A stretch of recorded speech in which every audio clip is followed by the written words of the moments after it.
Mga kagabay, magandang hapon, magandang gabi, magandang umaga, magandang tanghali. Una, saan man tayo naroon, ano man ang ating mga ginagawa, una digit sa lahat, ating ialay ang ating mga sarili sa ating Panginoon. Sa loob lamang ng ilang mga sandali, ating damhin ang presensya ng Diyos. Sumasa atin ng pagpapala, ang biyaya, ang pag-ibig, at ang kapayapaan ng Ama, ng Anak, at ng Espiritu Santo, nabubuhay at naghahari, isang Diyos, magpas sa walang hanggan. Mga kagabay, tuloy-tuloy ang ating paggugunita ng panahon ng Kwaresma.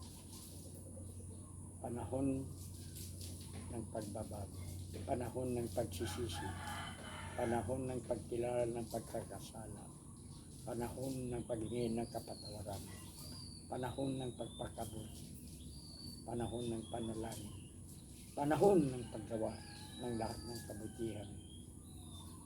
Marami ang ating nakakalita. At magtapos ang panahon ng Kwaresma sa Biyernes Santo, saan gagamitain natin ang pagkapako ni Jesus at ang kanyang kamatayan sa cross.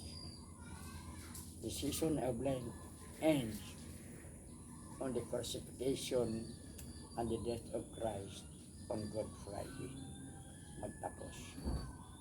Tapos na ang ating paggunta, tapos na ang ating pagsisisi, at simula na ng ating pagbabago. Harinawa ang ating mga natutuhang mga aral sa panahon ng Kwaresma sa mga panahon ito ay ating isa sa buwan. Ordinaryo man tayong mamamayan, ordinaryo man tayong mga butante, mga makapangyarihan man tayo sa gobyerno, mga matatas man tayo sa antas ng lipunan, may dapat tayong pagbabago. Kailangan natin dinggin ang panawagan ni Juan Bautista. Magsisisi na kayo sapagkat dumarating na ang kaharian. Ano ang tinutukoy ni Juan Bautista ng pagbabago?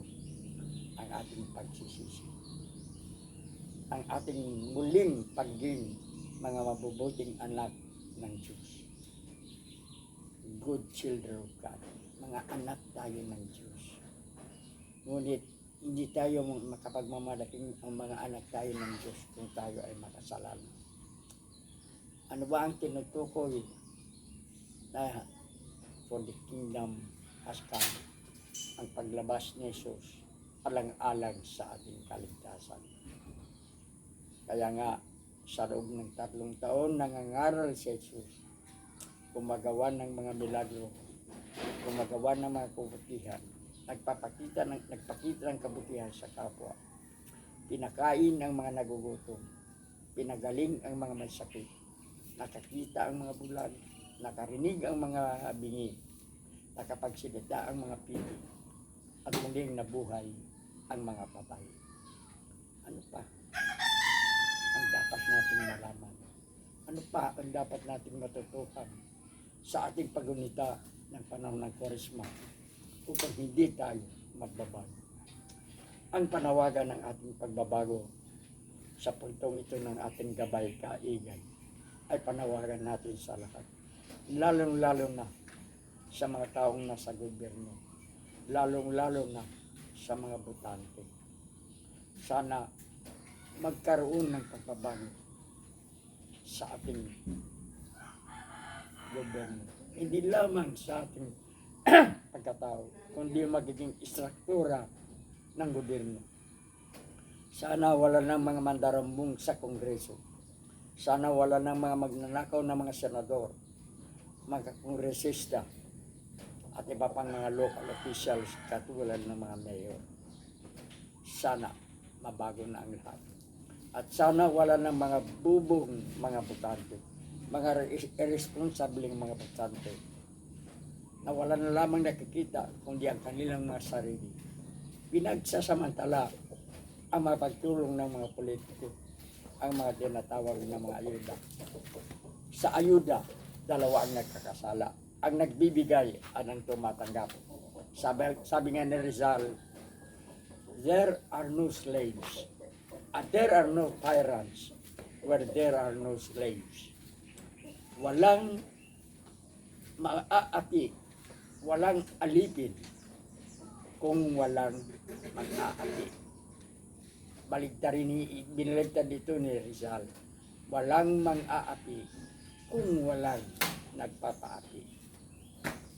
Sapagkat ang pagkakasala ay tuwing. Sa halimbawa, ang ayuda, tuwing yan. Alam natin, kung talagang yung ayuda ay tinanggap natin na may malinis tayong konsensya, walang masama doon. Sapagkat sa totoo lamang, ang ayuda, ang ginagamit sa ayuda, karamihan dyan, o ang malaki dyan, ang higit na malaking bahagi dyan, ay nanggaling din sa ating mga buwis. Ay tayo, may kaunti tayong negosyo, mataas ang ating binabayaran. Sana ang may binabayad natin, huwag naman sanang ibulsa ng mga buhaya sa gobyerno, ng mga buwitili sa gobyerno, ng mga mandarabong sa gobyerno. Yan ang mga pagbabagong kailangan natin, lalong-lalo na. Ilang araw lamang matapos ang panahon ng Kwaresma, pupunta na tayo sa mga presinto. Pipiliin natin ang 12 senador, ang mga kongresista, isang party list sa naglalabang mahigit 300 mga party list, mga mayor, mga gobernador, vice-gobernador, lahat ng mga local official. Kaya kailangan natin, hindi natin masisisi ng lubusan ang mga makasalanan, sapagkat ang tao ay magkakasala na may dahilan din. Kailangan din natin uunawain. Hindi ko mo marinig natin ng isang kandidato ay nanggaling sa angkan ng masama na rin ito. Nasa atin na yan. Pag-iisip pa natin ang kanyang kandidatura. Kung isang kandidato matagal nang nanungkulan at alam nating masama ang kanyang panunungkulan, ngunit dahil sa personal na mga dahilan, sa mga pansariling kadahilan, ibalik pa rin natin. Kaigay pa rin, kaigay noon, kaigay ngayon, kaigay bukas, kaigay pa rin. Ano ang dahilan? Bahala, basta si kaigay. Yan ang ating katatwiran lang sa panahon ng halalan. Ito ang panahon ng pagbabago. Pagsamantalahin natin ang panahon ng Kwaresma. Magbago na tayong lahat. Mula sa inyong gabay, kaigay, at sa ating lahat. Tayong lahat, magbabago na tayo. Lagi tayong binibigyan ng pagkakataon ng Diyos na mapatawad sa ating mga pagkakasala. Alalahanin natin yung isang babaeng nagkakasala. Isang babaeng nagbibinta ng kanyang katawan. Yung mga panahon na yan, na ayon sa batas ni Moses, pag ang isang babae ay nagbibinta ng aliw at mahuhuli ito sa akto, siya ay parusahan ng kamatayan. Pero ano ang sinabi ni Jesus sa mga taong nagtanong sa kanya kung dapat magpatuhin ng babae? Kung sino sa inyo ang walang anumang pagkakasala, siya ang unang bumato sa babae ito. Ano ang nangyari? Walang bumato, walang batong inihagis, sapagkat lahat ay nandoon. May mga pagkakasala. Baka higit pa sa kasalanan na nagawa ng babaeng iyon. Ganun ang mapagpatawan ng ating Diyos. Nasa atin ang lahat ng pagkakataon upang tayo ay magbabago. Si kaigay hindi santo. Kailangan din natin ang magbabago. Tayong lahat makasalanan. Hindi tayo santo. Magbabago ang kailangan.